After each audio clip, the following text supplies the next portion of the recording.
Welcome to food awesome. இன்றைக்கி நம்ம என்ன பார்க்க போகிறோன்னா சூப்பரான அட்டகாசமான நம்ம கோவக்காய் பொரியல் நம்ம பார்க்க போகிறோம்.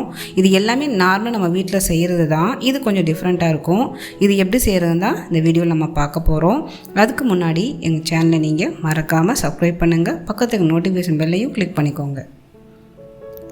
இப்போ முதல்ல நம்ம கோவக்காயை நமக்கு எந்த ஷேப் வேணுமோ, ரவுண்ட் ஷேப்போ இல்லை நமக்கு எந்த மாதிரி ஷேப் வேணுமோ நம்ம கட் பண்ணி எடுத்துக்கலாம். நான் இந்த மாதிரி ரவுண்டாகவும் நீளமாகவும் மாறி நான் கட் பண்ணி போட்டிருக்கேன். நீங்கள் உங்களுக்கு எந்த மாதிரி ஷேப் வேணுமோ நீங்கள் கட் பண்ணி எடுத்துக்கோங்க.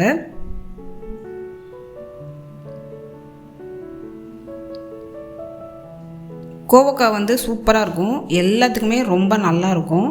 இது தயிர் சாதம், சாம்பார் சாதத்துக்கெலாம் சூப்பராக இருக்கும். இந்த கோவக்காய் பொரியல் ரச சாதத்துக்கு ரொம்பவே அட்டகாசமாக இருக்கும். இப்போ நான் ஒரு 1/4 கிலோ அளவுக்கு கோவக்காய் எடுத்து கட் பண்ணி வச்சுட்டேன். இப்போ நம்ம கடாயில் 2 டேபிள் ஸ்பூன் அளவுக்கு தேங்காய் எண்ணெய் நம்ம சேர்த்துக்கலாம். நீங்கள் ரீஃபைண்ட் ஆயில் சேர்க்கறனாலும் சேர்த்துக்கோங்க. எண்ணெய் நல்லா காஞ்சதுக்கப்புறமா நம்ம கடுகு சேர்த்துக்கலாம். கடுகு ஒரு 1/2 டீஸ்பூன் அளவுக்கு நம்ம ஆட் பண்ணிடலாம். கடுகு பொரிஞ்சதுக்கப்புறமா ஒரு 1/4 டீஸ்பூன் அளவுக்கு ஜீரகம் சேர்த்துக்கலாம். ரொம்ப நம்ம சேர்க்க வேண்டாம். இது கூடவே கொஞ்சம் நம்ம கருவேப்பிலை சேர்த்துக்கலாம். கருவேப்பிலை நல்லா பொரிஞ்சதுக்கப்புறமா இப்போ நம்ம நறுக்கி வச்சுருக்கிற கோவக்காவை நம்ம ஆட் பண்ணிடலாம். இது கட் பண்ணதுக்கப்புறமா 1 கப்பு தான் இருந்தது, அதை நம்ம ஆட் பண்ணிடலாம்.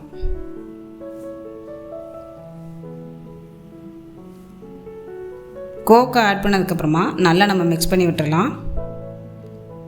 இந்த டயட் ஃபாலோ பண்ணுறவங்கலாம் இது நீங்கள் எடுத்துக்கிட்டிங்கன்னா உங்களுக்கு ரொம்ப ஹெல்ப்ஃபுல்லாக இருக்கும் வெயிட் லாஸ் பண்ணுறதுக்கு. இப்போ பொரியலுக்கு தேவையான உப்பு நம்ம 1 டீஸ்பூன் அளவுக்கு நம்ம சேர்த்துக்கலாம். இது எல்லாமே நார்மலாக நம்ம வீட்டில் செய்கிறது தான். இப்படி ஒரு தடவை நீங்கள் ட்ரை பண்ணி பாருங்கள், உங்களுக்கு பிடிக்கும். நீங்கள் செஞ்சு பார்த்துட்டு எனக்கு என்ன ரிவ்யூ நீங்கள் கமெண்ட்ஸில் எனக்கு சொல்லுங்கள். இப்போது 1/2 டீஸ்பூன் அளவுக்கு மஞ்சள்தூள் நம்ம சேர்த்துக்கலாம். நான் Kashmir red chilli powder 1 teaspoon அளவுக்கு நான் ஆட் பண்ணியிருக்கேன். உங்களுக்கு காரம் எவ்வளோ தேவையோ நீங்கள் அவ்வளோ ஆட் பண்ணிக்கோங்க. இது கூடவே கொஞ்சமாக கரம் மசாலா 1/4 டீஸ்பூன் அளவுக்கு நான் சேர்த்துருக்கேன். அதையும் போட்டு நல்லா நம்ம மிக்ஸ் பண்ணி விட்டுறலாம்.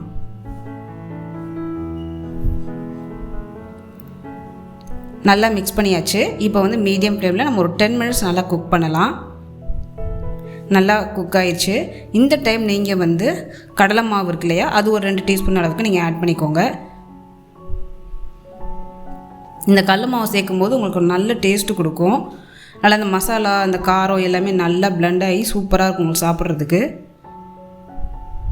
இப்போ நம்ம கடலை மாவு சேர்த்ததுக்கப்புறமா நல்லா ரோஸ்ட் பண்ணியாச்சு. இப்போ நமக்கு சூப்பரான சுவையான கோவக்காய் பொரியல் தயாராகிடுச்சு. இதை நீங்கள் சப்பாத்தி கூட, தயிர் சாதம், ரச சாதம், சாம்பார் சாதம் நீங்கள் ட்ரை பண்ணி பாருங்கள். ரொம்பவே நல்லாயிருக்கும். இந்த ரெசிபி நீங்கள் ட்ரை பண்ணி பாருங்கள். செஞ்சு பார்த்து எனக்கு கமெண்ட் பண்ணுங்கள். இந்த வீடியோ பிடிச்சதுன்னா உங்கள் ஃப்ரெண்ட்ஸுக்கு நீங்கள் ஷேர் பண்ணுங்கள், லைக் பண்ணுங்கள். நன்றி.